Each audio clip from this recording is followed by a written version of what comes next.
Halo para calon guru hebat, hari ini kita bakal ngobrolin sesuatu yang jujur aja, ada di mana-mana, di sekitar kita setiap hari. Yap, kita akan bahas usaha dan pesawat sederhana. Tapi tujuannya bukan cuma buat ngerti teorinya ya, misi kita adalah gimana caranya mengubah konsep ini dari yang kelihatannya rumit di buku, jadi sebuah petualangan yang seru banget buat anak-anak SD. Nah, ini dia nih, pertanyaan besarnya, mungkin ini juga yang ada di pikiran Anda semua kan? Gimana sih caranya ngajarin fisika biar nggak ngebosenin? Gimana caranya kita ambil konsep-konsep ini dan kita sajikan dengan cara yang bikin anak-anak tuh excited, penasaran, bukannya malah aduh fisika lagi. Nah, itu dia, itulah yang akan kita bongkar bareng-bareng kali ini. Oke, jadi ini nih peta perjalanan kita. Pertama, kita cari tahu dulu kenapa sih ini penting. Terus, kita bedah konsep usaha dalam fisika itu sebenarnya apa.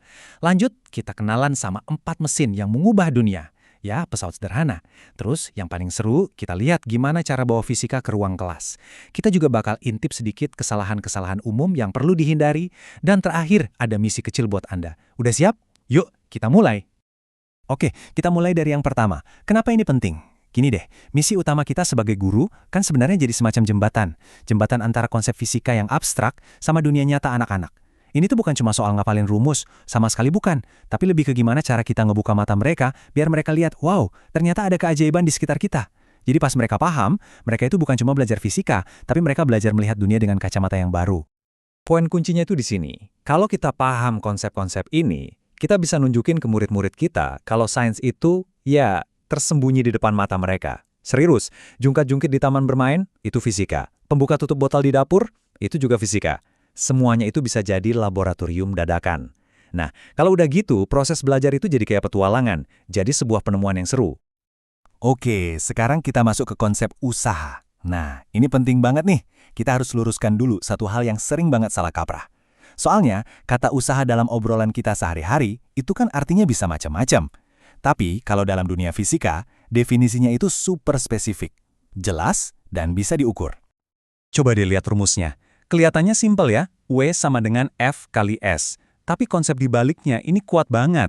Jadi, dalam fisika, usaha atau work itu baru dianggap ada kalau 2 syaratnya terpenuhi.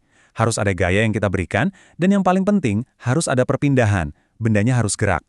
Jadi kalau Anda dorong sesuatu sekuat tenaga tapi bendanya diam aja, ya secara fisika, usaha Anda itu 0. Sesimpel itu.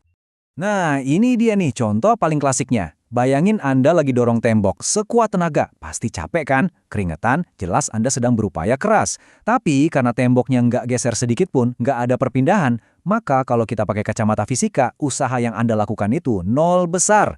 Nah, ini penting banget buat dijelasin ke anak-anak biar nggak salah konsep. Oke. Kita udah paham soal usaha. Sekarang, yuk kita kenalan sama alat-alat super jenius yang bener-bener ngebantu kita melakukan usaha jadi lebih gampang. Inilah yang kita sebut pesawat sederhana. Eits, tunggu dulu.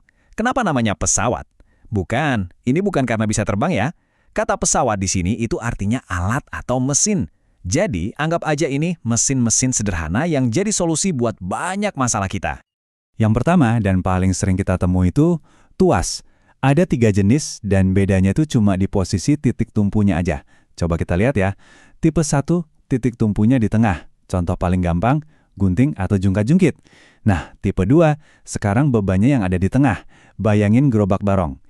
Ini nih yang bikin kita kayak punya tenaga super, karena gayanya jadi berlipat ganda. Terakhir, tipe 3, gayanya yang ada di tengah. Contohnya, pinset atau bahkan lengan kita sendiri. Ini gunanya buat nambahin jangkauan dan kecepatan. Selain tuas, ada juga yang lain. Ada katrol, itu tuh yang bikin kita bisa narik tali ke bawah, tapi benderanya naik ke atas. Genius kan? Terus ada bidang miring. Ini alasannya kenapa jalan di gunung itu dibikin berkelok-kelok, biar nggak terlalu curam. Dan terakhir, ada roda dan poros, yang kita pakai setiap hari pas muter gagang pintu atau pakai obeng. Intinya, semua alat keren ini tujuannya cuma satu, bikin kerjaan kita jadi lebih ringan, usaha kita jadi lebih efisien. Sip, konsepnya udah dapet, teorinya udah oke. Sekarang, bagian yang paling krusial nih. Gimana caranya kita bawa semua ini ke ruang kelas? Gimana caranya bikin ini jadi hidup buat anak-anak? Jawabannya cuma satu, bikin jadi nyata. Bikin supaya bisa mereka sentuh dan rasakan sendiri. Ini dia nih, prinsip emas dalam ngajar sains. Belajar sambil mengalami. Kenapa? Karena otak anak-anak itu emang dirancang buat belajar lewat sentuhan, gerakan, dan pengalaman langsung.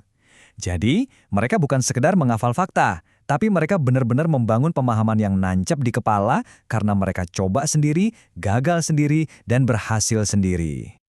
Contohnya gampang banget. Coba deh aktivitas ini. Modalnya cuma penggaris sama penghapus. Jadi taruh penggaris di atas penghapus, penghapusnya ini jadi titik tumpu. Terus taruh rautan di salah satu ujung sebagai beban. Nah, suruh anak-anak nekan ujung satunya buat ngangkat rautan itu.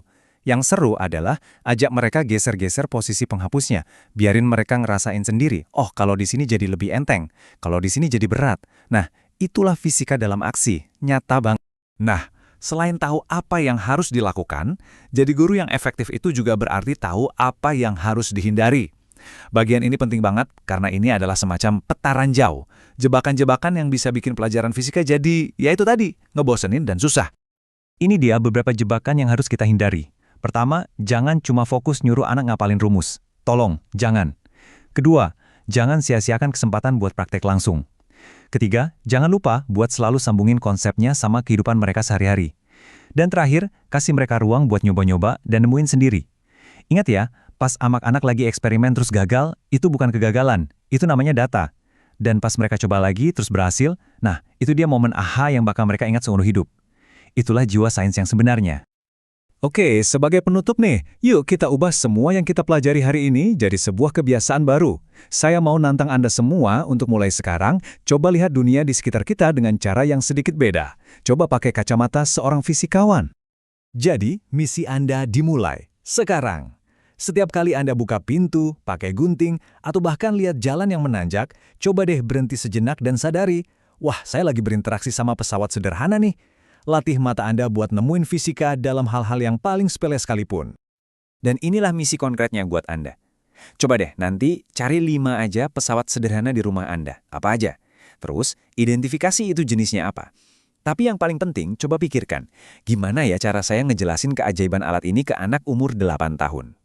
Karena jawaban dari pertanyaan itulah yang pada akhirnya akan menjadikan Anda semua guru fisika yang luar biasa.